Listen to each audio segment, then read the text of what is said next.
Hello, everyone, and welcome back to the Hard Things Podcast. This is your host, Blaine Burgess, and this is episode 63. The I hadn't really thought about the title of this episode now that I've done some deep thinking on the content, but not the title. And I think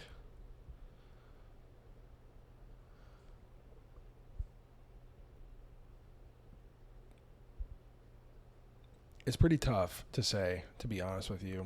I actually, so this podcast is called Hard Things, but the business that I want to start / have started, I've had a few clients I've worked with on their bodies and minds. My business is called Infinite Strength, and if you know the infinity symbol, it is basically a sideways 8. And today, one of the main topics of today is the Noble Eightfold Path. If you listened to the last couple episodes, you know that I've been on a bit of a Buddhism kick, getting back into Buddhism and kind of back to my roots where I was about a year ago in July. I had just gotten to school, I had a lot going on, was digging myself out of a kind of decades-long avoidance hole, avoiding my destiny of now, I'm going to be a chiropractor. I know I'm going to be an excellent one, but I avoided it for a long time. And this is kind of the perfect segue into what I was going to talk about. So when you finally wake up and you come to see genuinely the way things are, versus how you want them to be, or, some kind of world that you had created that's just adjacent to reality. I know in reality, I need to be in chiropractic school, and this is what I'm meant to be doing with my life. And everything I had kind of wasted my time on, brought me to this point, but it also, looking back at it, it was, we only have so much time on this earth, and it was a waste of my time. So I actually received an email on Thursday. Typically, these episodes are recorded on Thursday. And when I got it, it really struck me because, once again, I have no idea, going through life, what kind of content I'm going to come across, anything like that. And this one just hit the nail right on the head. So the first kind of rung of the Noble Eightfold Path, think of it like a ladder. There's 8 parts to it, of course, and the first one is right view.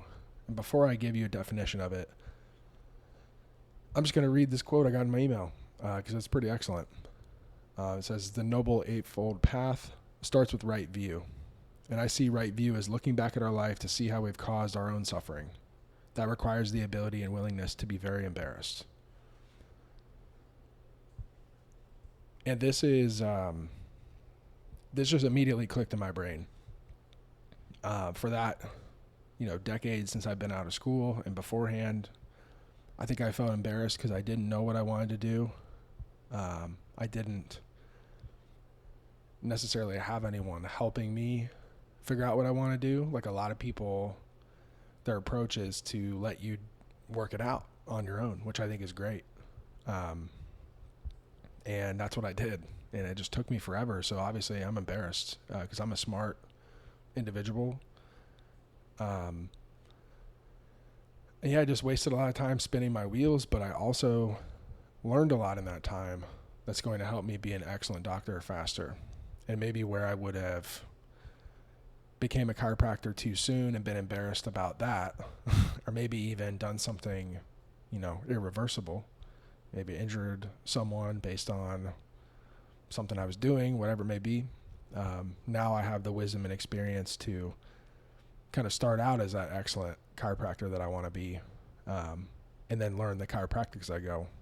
But in terms of life and living as a person in the world, I've learned some of those lessons already. So I do think, again, in the end, it all came back to where it's supposed to be. but it's really hard not to be embarrassed. And I think this is something that everyone struggles with. A lot of times when people are mad, it's grief. We get mad at each other, we lash out. And that grief is maybe for time lost, opportunities lost, whatever it may be. When you're angry, it's kind of a way to avoid being embarrassed and feeling exposed and vulnerable and all those kind of icky things we don't want to feel, because we're already so vulnerable in life, just being human, being mortal. I think adding insult to that injury is tough. And I have people in my life right now that I am close to that are dealing with this pretty heavy, and will honestly get angry at me when I tell them, like, hey, it's okay to just be embarrassed and like you should feel that and move through it. And they're just like, no, absolutely not. And they just hunker down in their anger and hurt people around them. And those people you got to be there for, because as I found out, there is a point where it all becomes too much and you're forced to feel it. And some people that comes on your deathbed, and some people, thankfully, it comes earlier. And if you make it through that alive with your sanity, then I think you have a chance. That's like your second birth. It's your way to make a difference in the world. So I think I know what I'm going to call this episode. It's going to be called I'm Upset. And this is a reference to Drake song, and also there's one of my favorite movies of all time is Whiplash. There's a point in time where the teacher was saying he's upset. He's like yelling at the kid. He's like, you're upset. And he's like, say it with me. And he's, I'm upset. And he's like, he's already kind of crying a little bit. The guy was like breaking him down. And sometimes that tough love is just very necessary.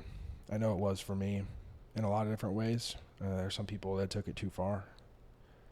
And some people who didn't go far enough. Loving people, I think, is a skill. And at the end of the day, I think the reason I'm bringing up the Noble Eightfold Path is because I think this is a way, they say it's a model, the middle path for life. And I think it's also applied correctly to people. It's also a middle way to love people, showing compassion, but also tough love, tough reminders about reality and where we are, how we live, and how we just gotta act to survive in this world. Not only survive, but I think I had survived for many years, and now I want to genuinely thrive, and that will be done as me being a chiropractor. Hopefully helping a lot of people change their health, maybe helping other doctors do the same, and long term, I would love to kind of upgrade or change the industry and just promote health for people. So this is the path that I'm going to bring myself back to.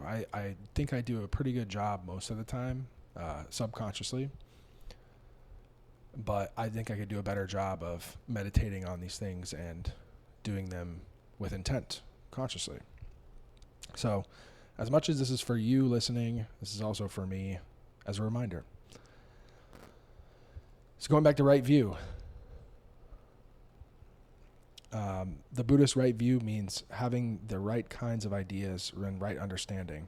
Right view is formed through having faith in the Dharma or a higher power for all of you out there, and having the right view of cause and effect, positive and negative karmic results, impermanence, suffering, emptiness, and the enduring quality of Buddhist teachings. Only when armed with right knowledge and right view can we see life and the universe as they are, and avoid having mistaken or biased ideas and conduct. And this is it's the first one, and it's the hardest one. Know the truth. I fail at this all the time, and when you do, it's embarrassing.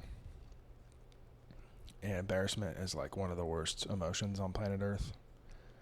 And I think in the last, especially year, I've really learned how to just let myself be embarrassed, and how also to know when to not be embarrassed, when to stand in my power and accept the consequences of a truthful action that I stand behind. Because a lot of times there'll be false positives and true negatives. I think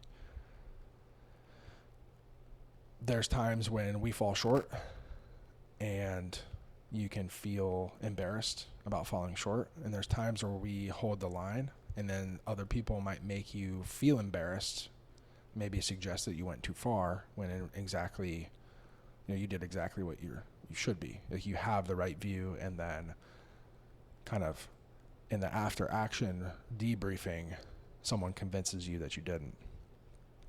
And in Buddhism, community is super important. And I think not only just having community, but also cultivating the right people around you. I talked before on the podcast about the 5 people closest to you, and it's true. It's all true. Number 2, right intention, right thought. Free your mind of evil. Right intention is having thinking based on true principles. So having the right view first, and then right intention. In the Buddha Sutras, the mind is commonly compared to a field. Good thoughts are like grain seedlings, and delusional thoughts are like weeds. Grains will not grow unless weeds are removed. Buddhahood cannot be attained unless delusion is removed. Therefore, those studying Buddhism should take good care of their thoughts and make sure they are aligned with the Dharma, or a higher power.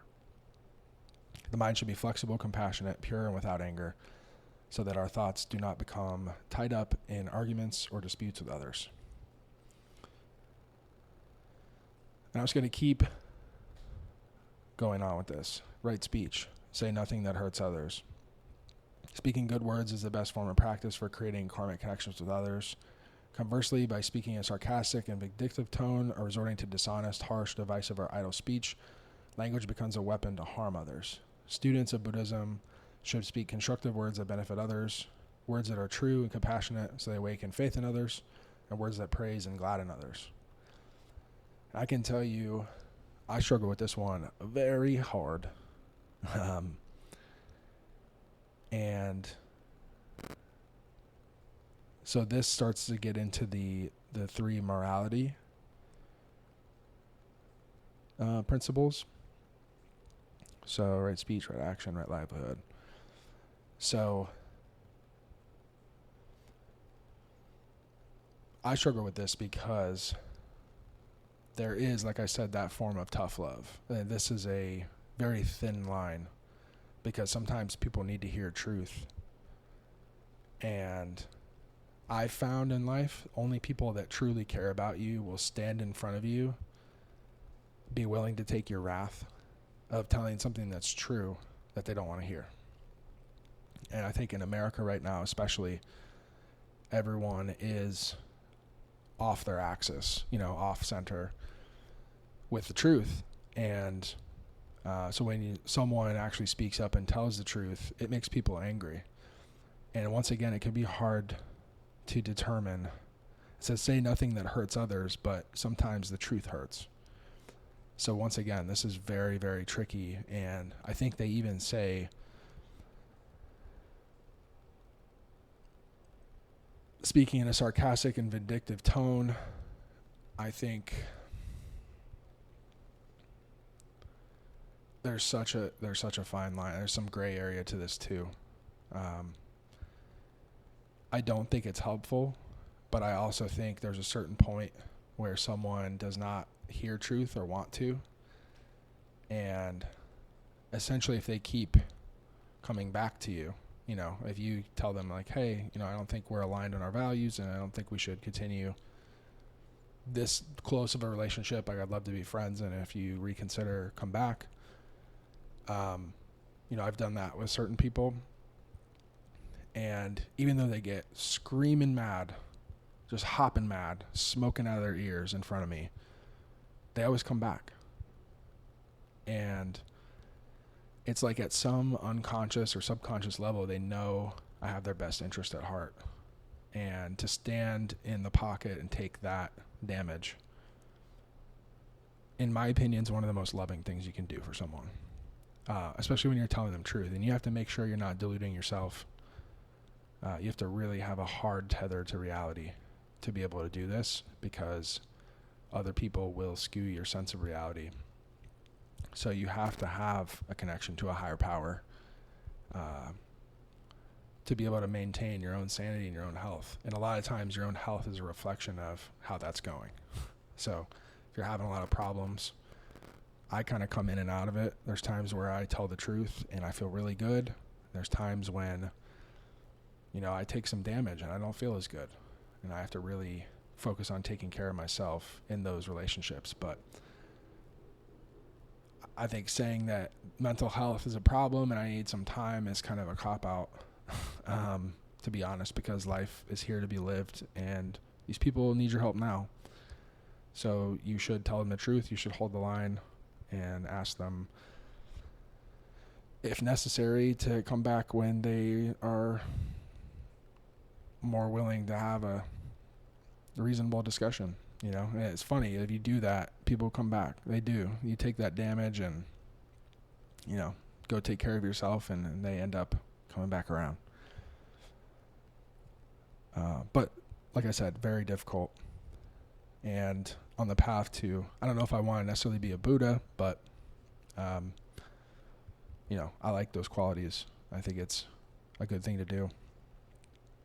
Fourth one, right action. Right action refers to creating positive karma with the body, which means turning away from unwholesome conducts like killing, stealing, and sexual misconduct. It means also having good living habits, such as getting sleep, food, drink, exercise, rest, and work. So it's kind of what I just said in terms of telling people the truth and also taking care of yourself if you happen to take damage in the process of telling the truth. There's many people throughout history who have been assassinated or incarcerated for speaking the truth. Martin Luther King is a good example of someone who did both. He was in jail many times and eventually got assassinated. And ultimately now he has a street named after him in almost every city in America. So we obviously respected what he did, but we destroyed him for it. Number 5 is right livelihood, respect life. So engaging in proper work to obtain the necessities of life. But that means your work should be something that is useful for the community. Having a respectable moral life, harmonious social relations, a pure emotional life. So once again, it's like another way to take care of yourself, and having the right people around you, the right community helps you do this better. A community of people can help a troubled person way better than just one. If you have that support system, it can mean everything. And it means too, it's not, resorting to crime or, things that are, I think everything has its place in the world. It exists because a universal intelligence, a higher power made it. There's a dark side. If you want to have a beautiful light side, there is a dark side to life as well. But striving for right livelihood, we're never going to get it perfect, but you can try. And I think of it as, having a chiropractic practice where I help people heal their own bodies.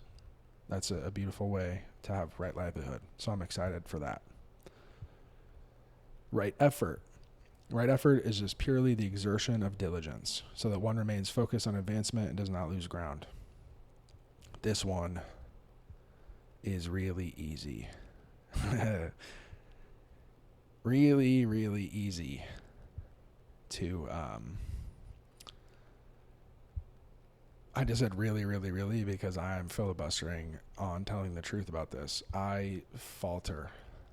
And what's interesting is, I think the reason I falter is because I focus on certain things instead of having a more balanced approach and focusing on the things that are important to me equally. So this is a way that I could better myself for certain. Interesting here, it says, in the Great Perfection of Wisdom treatise, the goal is broken down into 4 components.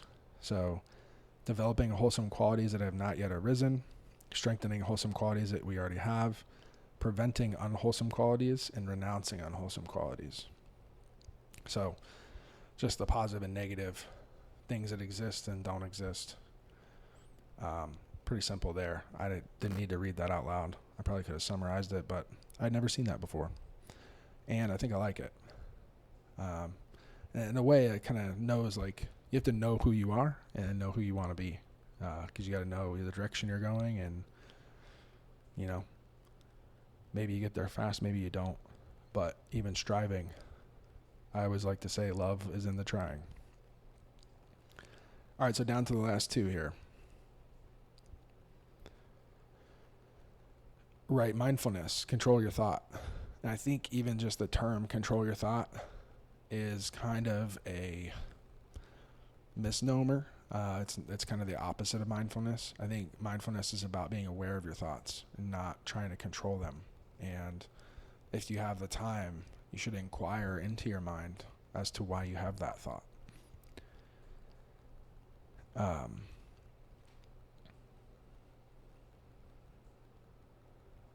kind of reading through this here. Okay. So, right mindfulness, you should use these 4 contemplations according to the Buddha. Contemplating the impurity of the body, contemplating the suffering of feeling, contemplating the impermanence of the mind, and contemplating non-selfhood of phenomena. So I think really what all those things do is help you generate compassion for your embarrassing state of being human and being okay with the fact that it won't always be here. And what's funny is, so you can be embarrassed about who you are, or, you know, what we are as humans. But knowing that it's not permanent is actually what makes it all worth it. So knowing that we have this time, you know, back in the day, you were a sperm and you won the sperm race to the egg. And there's a lot of other sperm that didn't make it. So you won that first race, and then there's a lot of babies that die in childbirth or stillborn, or people get abortions. So even making it to this earth, you already won. And to be sad because it's going to be a limited time is selfish. I used to feel that way. Now I do things like this podcast to share these ideas because I know how sad I had been at times. And although I do get sad from time to time, I honor that feeling and I use it.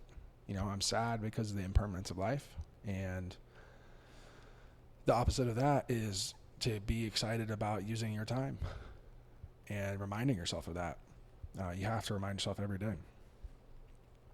And last but not least, right concentration. So you need to focus your mind to foster a moral character. Meditation should not be constrained. Once again, you're not controlling your thoughts. You are just realizing what's there. And the meditation that you need is the one that comes to you when you get quiet. It can enhance concentration and end confusion. And sometimes that takes time, which is tough because we don't have any. So, but this noble eightfold path, I bring this up now because life is full of contradictions. It doesn't make any sense a lot of times. It's very hard to understand. It's very easy to wish that things were different. And I used to wish things were different so hard, use all of my power to try and fight it. And it made no bit of difference other than ruining me, you know, and then I couldn't, you know, be the person I needed to be to really seize the day, seize my life, you know, use my life and my time while I'm here.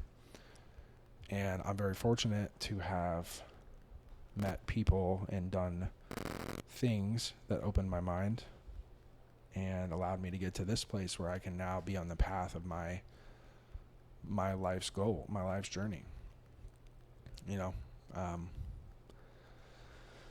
so if you're listening out there I want you to be embarrassed. Embarrassed about all the times that you fell short.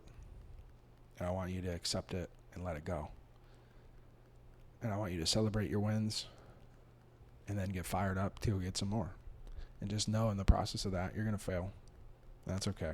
You're going to be embarrassed and you're going to let those go too. But if you're able to do that, life kind of opens up. And what's interesting is I can feel certain people around me recognize this quality in me. They come to me and I can tell that they want the same for themselves. And it's beautiful. It's beautiful to see someone fight for themselves.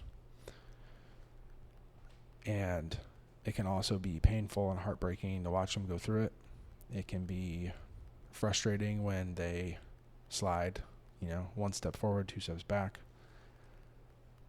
And in those moments, I hope you, like I try to do, can find compassion, remember your embarrassment, remember all the awful things that you did, in your struggles, and remember what brought you an end to that. I don't think I'm completely out of it. It's not ended per se, but I'm more aware than I've ever been of it, and I can know how to process it better, faster than I ever have. And I think the best use of my time in the future will be being a chiropractor, but along with that, helping people just feel embarrassed and let it go.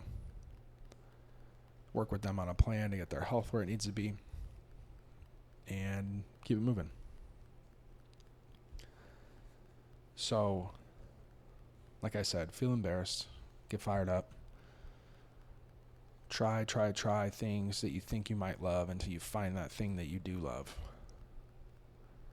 and just never let it go, and just keep going. So until next time, this has been Blaine